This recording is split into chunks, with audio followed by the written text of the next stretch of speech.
boss wawe ni KNC gukorana na KNC ngira ngo abantu benshi uba afite gasogi babona ari umuntu utihanganira performance ntoya ndetse ubona ko ahora ashaka ko ibintu bye buri gihe bihora ari ibya mbere.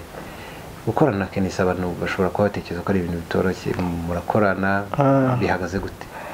Boss mbiza ahubwo numva nta wundi mu boss nagira kuko mbaye ndugenda umuntu aba yaragiye, ariko hari igihe ukorana twe nta nubwo ku kazi tumufata nka boss, tumufata nk'inshuti mbere na mbere, kuko ni umuntu ushobora kuba uri gukora ikintu mukanya kaza akakubwira ati ariko iri jwi ntago ari gutya bari kurigihindura, kuko urabizi ko hari igihe dukora inkuru bikaba ngombwa kuhindura ijwi ry'umuntu kugira ngo atamenyekana.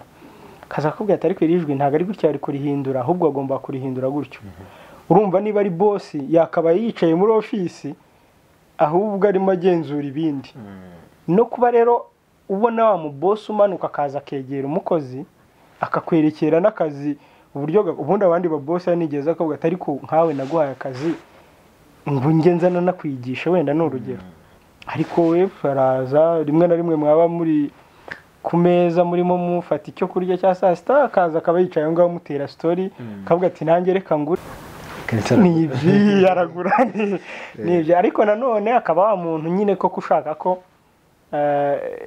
ibintu bye cyangwa ibintu mukorana biba biri ibintu bifite organisation. Kandi ndibwira ko nundi mu boss udukurikiye nta mu boss n'umwe utifuza icyo kintu. Icyo rero nk'umukozi uba ugomba gucungana nacyo, ariko kandi amahirwe yandi abantu bakora kuri TV tugira nuko dufite boss dufata nk'umuvandimwe kuruta uko wambanza kumufata nka boss. Iyo ugize ikibazo uragenda ukamubwira ati icyo kibazo cyawe kirumvikana reka gikemurwe muri ubu buryo, kigakemurwa akazi ke kagakomeza. Mu myuga yose baho mu kazi kose ka buri munsi munagira umuntu yigiraho cyangwa se role model. Itangazamakuru mu Rwanda we hari ukwinspira cyangwa ukavuga ati uyu niwe fata nk'icyitegererezo? Nge ni bose, kuko buri wese mfite icyo namukuraho. Nawe hari icyo ndi bukure muri iki kiganiro, nangabirano dukorana hari byinshi mukuraho na mbabazi. Umuntu wese mu itangazamakuru, kuko itangazamakuru ni uguhora umuntu yiga, nta muntu n'umwe wihagije muri uyu mwuga. Nshobora gukora ikintu ukagishima, ariko nawe ejo ugakora ikindi nkagishima nkumva hari akantu nakuramo nkakibikaho. Buri munyamakuru wese rero yaba uwandika yaba uvuga kuri radio yaba kuri televiziyo, nta munyamakuru n'umwe mubo nkurikira ntajya mbasha kugira ikintu nkuraho. Wenda dusoza, uramutse kwasi ntekereza wenda sinzi igihe wihaye uzamara muri uyu mwuga w'itangazamakuru, nyuma y'umwuga w'itangazamakuru wumva uzakora iki uramutse uvuyemo, cyangwa uramutse utavuyemo wumva uzakora igihe kingana iki? Icyo kibazo kirakomeye, twakabaye aricyo twahereyeho, ariko nkunda ubuhinzi n'ubworozi, ndanabikora, ndorora, mfite n'ahantu ntabwo ari njye ubyikorera byo guhinga no korora kuko biragoye kubifatanya n'uyu mwuga. Ariko impamvu nkunda ubuhinzi n'ubworozi nuko aricyo kintu gitunze abantu bose ku isi. Ku isi ibiryo bitabonetse ntabwo ubuzima bwapfa gukomeza. So numva rero n'igihe nzaba ntagikora uyu mwuga nzakora ubuhinzi n'ubworozi, nkabikora mu buryo bwa kijyambere. So kumbaza ngo nzamaramo igihe kingana iki, numva nazavamo ari uko maze gusigamo izina ryanjye. Sinzi niba uri kucyumva icyo kintu. Nasatiraga kukikubaza, ukurikije umwuga ufite umva ari umuvandimwe wawe, umwana wawe, cyane ko ufite abana, umwana wawe wawumuraga akawukora. Gihe gutangazamakuru ni umwuga mwiza, ikibazo nuko nyine abana bakiri bato, mfite abana bakiri batoya, uramubaza akubwira ati ngenzibera umusirikare, ukamubaza akubwira ati ngenzibera wenda umuririmbyi, nyine ukumva nk'umubyeyi hari umurage wakabaye umuha, ariko ibyo twifuza ko abana bacu bakora nanjye ibyo data yifuza ko nkora ntabwo ari byo nkora.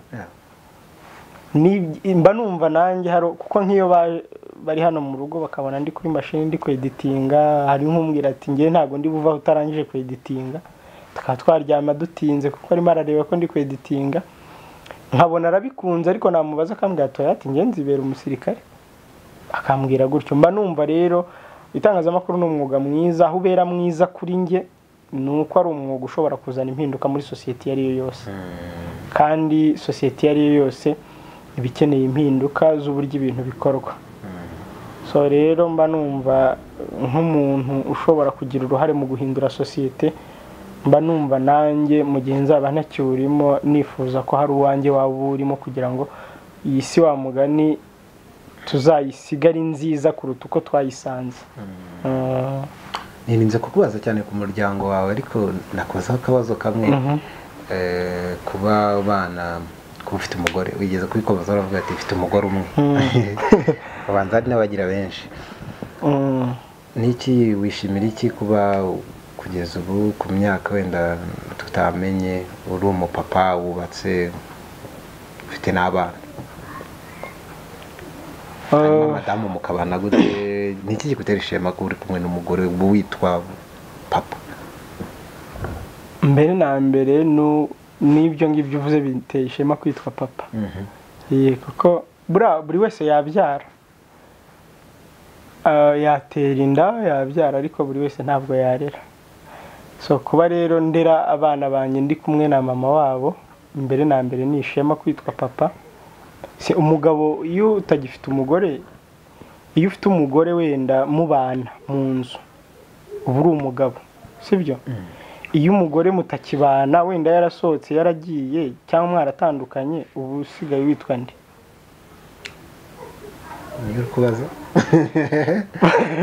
badukurikiye, ubu usigaye witwa nde? Cyangwa se iyo uri umugore, umugabo mutakibana yarasohotse yaragiye atakiri mu rugo, uba witwa nde?